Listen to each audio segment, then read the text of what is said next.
sema kwamba mara nyingi wale tunakosa kuzingatia lishe bora sana tunapokuwa kazini, na huenda wengi wanapata uzito kiasi kwa kutozingatia swala hili, kwa sababu unapoangalia asilimia kubwa ya wakati tunaotumia tukiwa kazini, yes. Jumatatu hadi Ijumaa, kuna watu wanafanya kazi Jumamosi, tunapata muda mwingi. Je, hapo ndio hiyo vile ambavyo tunafaa kuwa tunakula vizuri na kuzingatia lishe bora, kwa sababu tunakuwa kazini, na ndio sababu wengi wetu tunajipata tuna uzito kupita kiasi. Naweza sema hapo ndio watu wengi wanavunja swala la lishe bora, kwa sababu unapata mtu akirudi kwa nyumba anaweza zingatia lishe bora, but akiwa kazini hata akili yake haiko hapo, hafikiri lishe bora. Yeye anafikiria kule haraka aendelee kufanya ile kazi yenye alikuwa anafanya, kwa sababu kazini kwa maybe deadlines zinafaa zifanywe kwa saa fulani, unaona. Sasa wewe uko na hiyo haraka ya kukula umalize na kazi yako. Sasa hauna hiyo kuzingatia lishe bora as per se. Na nawaona wenzangu unakuwa tu umeka hapo ni kama stock. Pressure ikikuwa mingi unachukua kahawa, ikikuwa mingi unachukua crisps, ikikuwa pressure inakuwa nyingi unachukua hizo makeki ya vitu vya sukari. Naam. Alafu kwa swala la kitu kama kahawa, kukunywa kahawa mara mingi kama vikombe, unaweza pata mtu anakunywa maybe hata vikombe 6.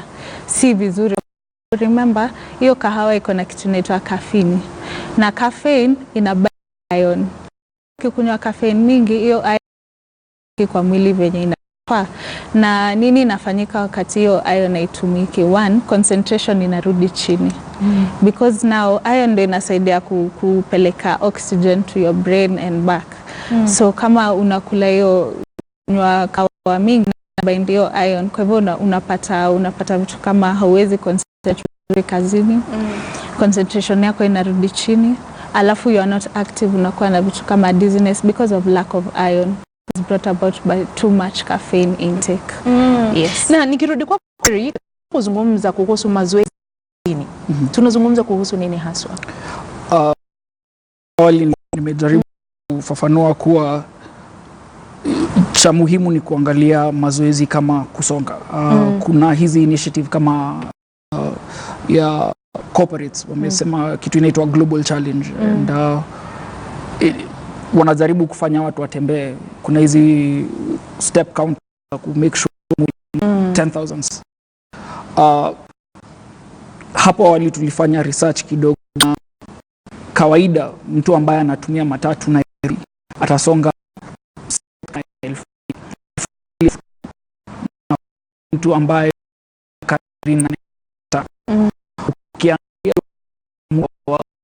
miaka fanya kazi miaka 30 na alia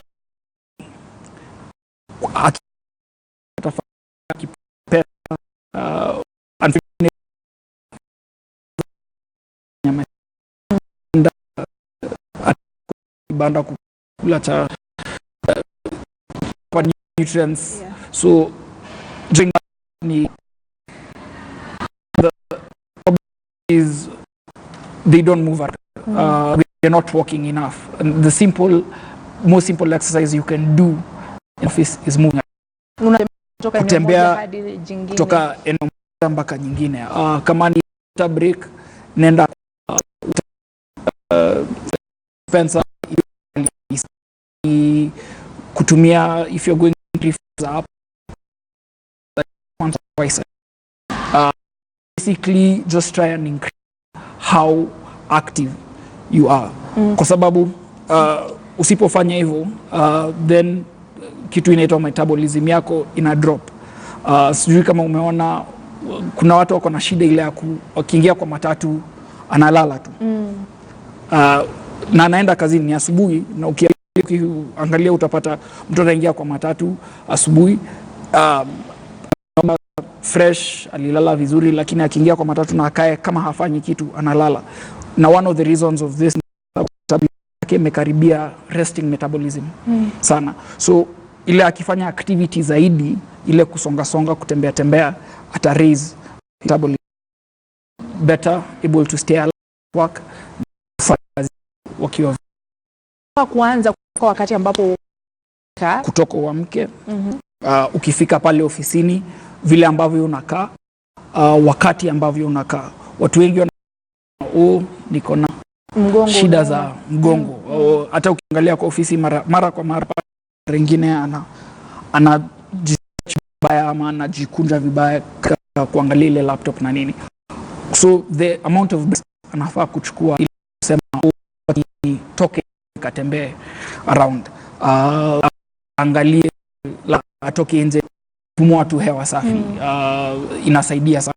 Si ile ukifika unakaa kwenye desk yako 8 hours alafu unaona umefanya ubaya. Tena ni kusema fika nyumbani na umeka mtu akwambia ufanye zoezi ya kutosha, umeambiwa wewe ni mvivu. That's not the case. You're working but it's not body, and hivyo kitambo we were designed to move. We are hunters and gatherers. We are essentially designed to move. So ile kusonga kazini na kusonga maishani ni muhimu sana. Kama siku hizi tuko na routine, wale ambao wana magari kazini ni afisini peke yake, maeneo yote ya kazi. Ugurumishe gari lako ukifika pale afisi nyingi ama maeneo ya kazi yana lift, tutumie lift, uketi pale ile ambapo unasema.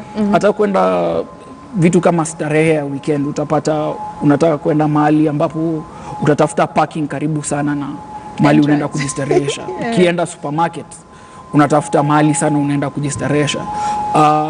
Mambo mingi ambayo tunafanya siku hizi ni kama movement is almost a taboo. Even when you want to do shopping, you want somebody to bring it to your doorstep. Na ni mambo kama hayo ukiziunganisha zinakuja kufanya maisha ya mtu ama afya ya mtu inazorota, na tunaanza kushindwa. Mbona tunaanza kuona vijana na miaka 30 wanapata stroke? Mbona tunaanza kuona watoto katika miaka 12 wako na diabetes? Kwa sababu hii ni kitu ambacho cha shangaza. Watu wanapata gout at very early ages, in the early 20s, which is something that is very shocking. So ni hii mambo tu ya just being active. Just being, kama ni matatu, shuka stage moja kabla, tembea. Kama ni kuenda kwenye supermarket ama kwenye kiosk, go to the farthest one, because this is ni mara moja tu labda utafanya hivyo, mara mbili utafanya hivyo. Mambo kama hiyo, ukipata opportunity ya stairs fanya hivyo. Ukipata opportunity ya kutoka mahali sehemu kama Westlands kwenda town, ukifanya hivyo mara mbili mara tatu kwa wiki, you easily do your 10,000-15,000 steps. And it's healthy. Mimi ni mmoja wa wale nimeweka hiyo app na wakati mwingine natimiza hiyo 10,000 steps, lakini nafikiria kinachonisaidia ni gym. Steps nyingi pale zinazipata kwa gym. Nikirudi kwako Joy, ulituambia ni lazima pia tuzingatie lishe bora tunapokuwa kazini, lakini unapoangalia mikahawa mingi ambayo yuko karibu na maeneo ambako tunaenda kazini, ni wale ambao wanauza hiki chakula ambacho umekiita junk. Si rahisi sana upate maeneo ya karibu ambayo yanauza vyakula ambavyo vinaweza kukusaidia kuafikia lishe bora. Je, unaweza kufanya nini unapokuwa katika hali kama hiyo, hauwezi kufikia chakula hicho katika mkahawa? Jambo la muhimu naweza sema ni ujipange mapema. Ukijua ofisini kwenu the available food ni hiyo junk food, jipange mapema, jipange ubebe chakula yako. Sawa, ukibeba chakula yako, uko na control over ile kipimo ya chakula ambayo unakula. Uko na control over mafuta yenye inatumika kupika hiyo chakula, chumvi yenye inatiwa katika hiyo chakula, sukari yenye inatumika kwa hiyo chakula. So ni muhimu sana ukijipanga mapema ubebe chakula yako. So unaweza pata maybe kama ni weekendi, kama ni vitu kama maragwe, your beans, unaziboil in advance, so that hiyo time tu ya kubeba ni kukaanga tu, na unachukua chakula yako unabeba unaenda nayo kazini. So ni kujipanga na kujaribu kubeba chakula yako.